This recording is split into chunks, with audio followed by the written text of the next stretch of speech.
여러분, 상상해보세요. 유럽의 한 공항, 설레는 마음으로 입국 심사대를 기다리고 있던 한 여대생이 있습니다. 그런데 갑자기 입국이 거부되더니 경찰에 끌려가고 마는데요.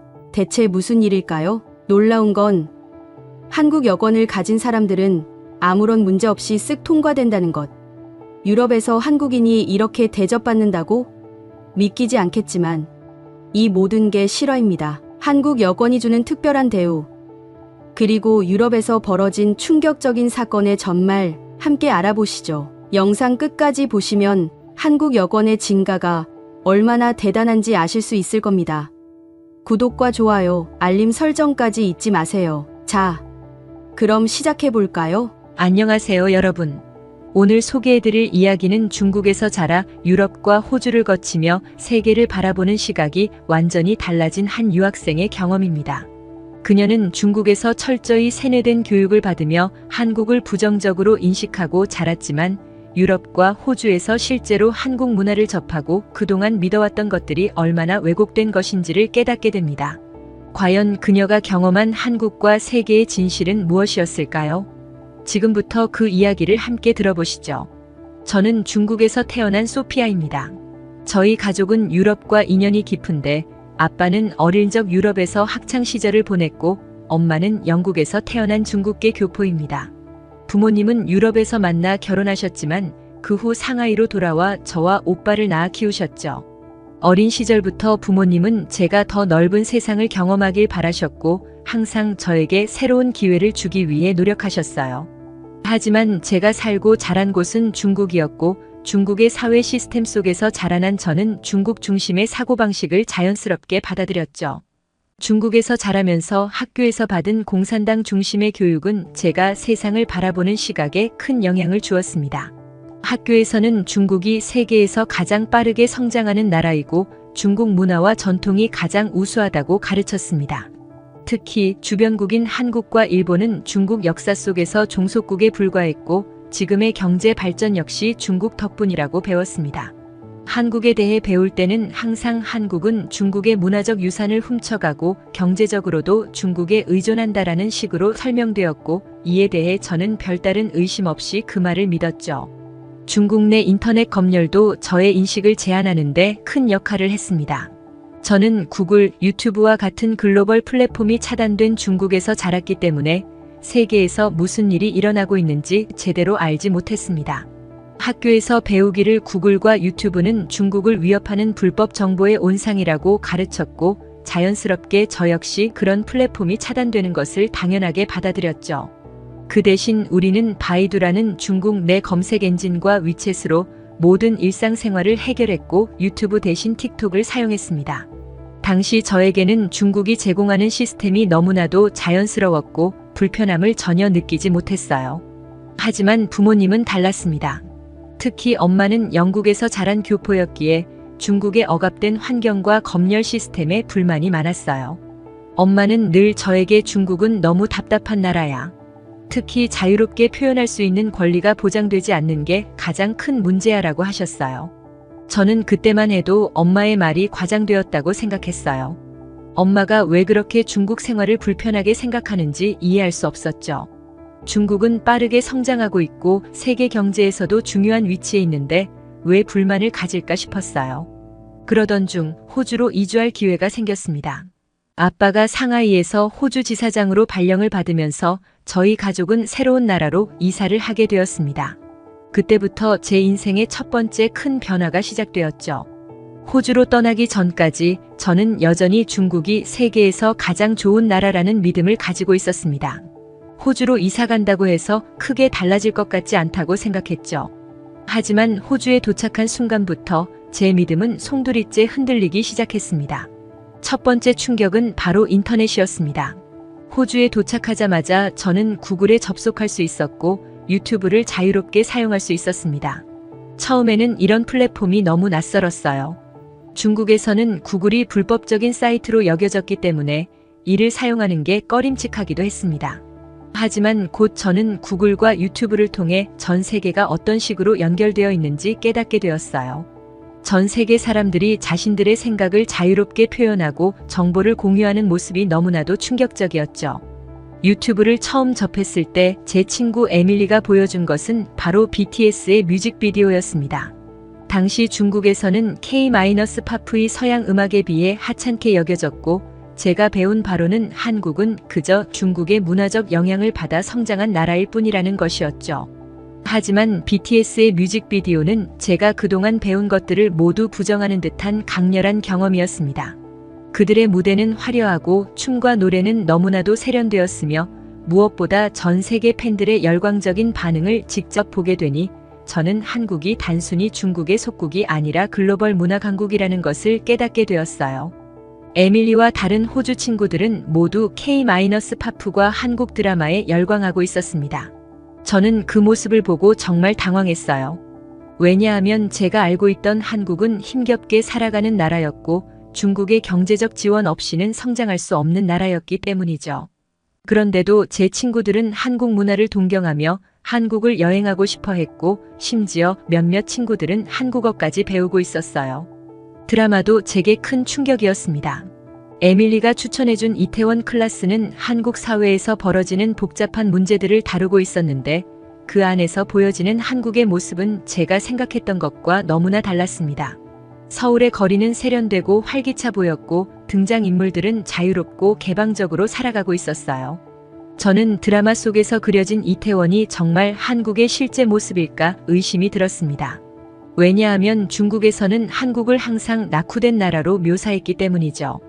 그래서 저는 한국에 대해 더 많은 정보를 찾기 위해 구글을 이용하기 시작했습니다. 구글에서 한국에 대한 정보를 검색해보니 한국은 이미 여러 면에서 세계적으로 인정받는 선진국이었고 기술과 문화에서 엄청난 발전을 이루고 있다는 사실을 알게 되었습니다. 저는 그때 비로소 중국에서 배운 것들이 얼마나 편향적이었는지 그리고 얼마나 많은 정보가 차단되어 있었는지 깨달았어요. 대학 생활을 하며 저는 점점 더 한국에 대한 관심이 커졌습니다. 그리고 지수라는 한국인 친구와 가까워지면서 한국 문화를 더 깊이 알게 되었어요. 지수는 한국에서 온 교환학생이었고 서울대학교에서 영어 교육을 전공하고 있었죠. 그녀는 한국의 교육 시스템과 사회적인 분위기에 대해 많은 이야기를 해주었고 저는 한국에 대한 흥미가 점점 더 커졌습니다. 그렇게 시간이 흘러 우리는 여름방학을 맞아 유럽 여행을 떠나기로 했습니다. 이번 여행은 호주 친구 에밀리와 지수 그리고 저 이렇게 3명이 함께 떠나는 남유럽 여행이었어요. 첫 번째 목적지는 그리스였습니다. 그리스에 도착했을 때 저는 한국 문화가 단지 아시아와 서구권 일부에서만 인기 있는 것이 아니라 전 세계적으로 큰 영향력을 미치고 있다는 사실을 목격하게 되었습니다. 아테네의 한 광장에서 우리는 중고등학생 정도로 보이는 그리스 청소년들이 BTS의 노래에 맞춰 춤을 추고 있는 모습을 보았어요. 그들은 한국어 가사를 정확히 외우며 열정적으로 춤을 추고 있었고 주변에 있던 관광객들도 그 모습을 신기하게 바라보고 있었습니다. 저는 그 광경을 보며 한국이 얼마나 대단한 나라였는지를 다시 한번 깨달았어요. 특히 사람들이 지수에게 한국인이세요? 라고 물으며 사진을 찍고 싶다고 할 때 저는 그들의 반응에 놀라지 않을 수 없었습니다. 그동안 중국에서 배운 바로는 한국은 중국의 도움 없이 존재할 수 없는 나라였고 세계적으로도 그다지 영향력이 없다고 생각했었죠. 하지만 유럽에서 한국은 전 세계 젊은이들이 동경하는 나라였습니다. 특히 한국인에 대한 반응은 저와 완전히 달랐습니다. 저는 중국인이라고 하면 사람들은 별다른 관심을 보이지 않았지만 지수가 한국인이라고 하면 모두가 흥미를 보이며 그를 연예인처럼 대했죠. 이 경험은 제가 그동안 중국 내에서 배운 모든 것들이 잘못되었음을 다시 한번 깨닫게 하는 계기가 되었습니다. 그리스 여행을 마친 후 우리는 터키로 향했습니다. 터키는 한국과 형제의 나라로 불리며 한국 전쟁 당시 많은 터키 군인들이 한국을 위해 싸운 역사가 있죠. 지수는 터키에 대해 잘 알고 있었고 저는 이번 여행을 통해 한국과 터키 사이의 특별한 관계에 대해 더 배우게 되었습니다. 터키에서 우리는 시장을 방문했는데 상인들이 어디에서 왔냐고 물었을 때 지수가 한국에서 왔다고 대답하자 상인들은 모두 한국은 우리의 형제 나라라며 따뜻하게 맞아주었습니다. 그들은 지수에게 추가 서비스를 제공하고 한국에 대해 칭찬하며 한국은 우리의 자랑스러운 친구라고 말했습니다. 저는 그 모습을 보면서 한국이 단지 문화적으로만 성공한 것이 아니라 국제적으로도 존경받는 나라라는 사실을 깨달았죠. 반면 제가 중국인이라고 말했을 때는 반응이 조금 달랐습니다. 터키인들은 중국인들에 대해 부정적인 이미지를 가지고 있었고 중국인들이 남을 배려하지 않는다는 편견을 가지고 있었습니다. 한 상인은 저에게 중국인들은 너무 시끄럽고 자기 말만 한다며 불평하기도 했죠. 저는 그 말을 들으면서 중국이 세계적으로 그렇게 좋은 이미지를 가지고 있지 않다는 사실에 다시 한번 실망하게 되었습니다. 터키에서의 경험은 저에게 한국과 중국 사이의 국제적 위상이 얼마나 다른지를 보여주었고 그동안 제가 중국에서 배운 것들이 얼마나 잘못된 정보였는지를 더욱 명확하게 깨닫게 해주었습니다. 마지막 여행지는 조지아였습니다. 우리는 터키에서 조지아로 넘어가기 위해 국경을 넘는 버스를 탔어요. 조지아는 우크라이나와 러시아와 맞닿아 있는 나라로 최근 전쟁의 여파로 검문이 강화되어 있다고 들었습니다. 하지만 우리는 별다른 문제 없이 국경을 통과할 거라고 생각했죠. 지수와 에밀리는 모두 여권을 제출하고 곧바로 통과했지만 제가 중국 여권을 내밀자 갑자기 국경 직원들이 저를 멈춰 세웠습니다. 그들은 저에게 여러 가지 질문을 던졌고 왜 이곳에 왔는지, 언제 돌아갈 예정인지, 그리고 집에 가는 비행기 티켓이 있는지 등을 묻기 시작했어요. 저는 국경에서 2시간 동안 기다려야 했고 결국 지수와 에밀리가 제 신원을 보증해 주어 겨우 입국할 수 있었습니다. 이때 저는 중국 여권이 국제적으로 얼마나 제한된 신뢰도를 가지고 있는지를 실감했습니다. 한국 여권을 가지고 있던 지수는 아무 문제 없이 바로 통과했지만 중국 여권을 가진 저는 철저하게 검문을 당해야 했죠. 그 순간 한국과 중국 사이의 차이를 피부로 느낄 수 있었습니다. 한국은 이미 세계적으로 신뢰받는 나라였고 국제사회에서 존경받는 나라였지만 중국은 그렇지 않았습니다. 여행을 마치고 호주로 돌아온 후 저는 부모님께 그동안 겪었던 모든 경험을 말씀드렸습니다. 특히 제가 조지아에서 입국 심사 과정에서 겪은 차별과 유럽에서 목격한 한국 문화의 영향력에 대해 이야기했죠. 엄마는 제 이야기를 듣고 고개를 끄덕이며 그동안 자신이 왜 중국에서 답답함을 느꼈는지 설명해 주었습니다. 엄마는 중국은 너무 통제적이어서 자유롭게 살 수 없었다며 저도 이제야 그 이유를 완전히 이해하게 되었다고 말했어요. 저는 그동안 중국에서 배운 교육이 얼마나 편향적이었는지 그리고 제가 그 편향된 시각 속에서 얼마나 많은 것을 놓치고 살았는지 깨달았습니다. 중국은 우리에게 세계를 좁게 보도록 가르쳤고 한국과 같은 나라들을 부정적으로 묘사했지만 실제로 세계는 훨씬 넓고 그 안에서 한국은 굉장한 존경을 받고 있었습니다. 이제 저는 더 이상 중국의 편향된 교육에 갇혀 있지 않습니다. 유럽과 호주에서의 경험을 통해 세상이 얼마나 넓고 다양하며 한국과 같은 나라들이 얼마나 세계적으로 영향력 있는 나라인지를 알게 되었습니다. 한국은 그저 중국의 종속국이 아니라 글로벌 리더로 자리 잡은 나라였고 저는 앞으로 더 많은 것을 배우고 경험하고 싶습니다.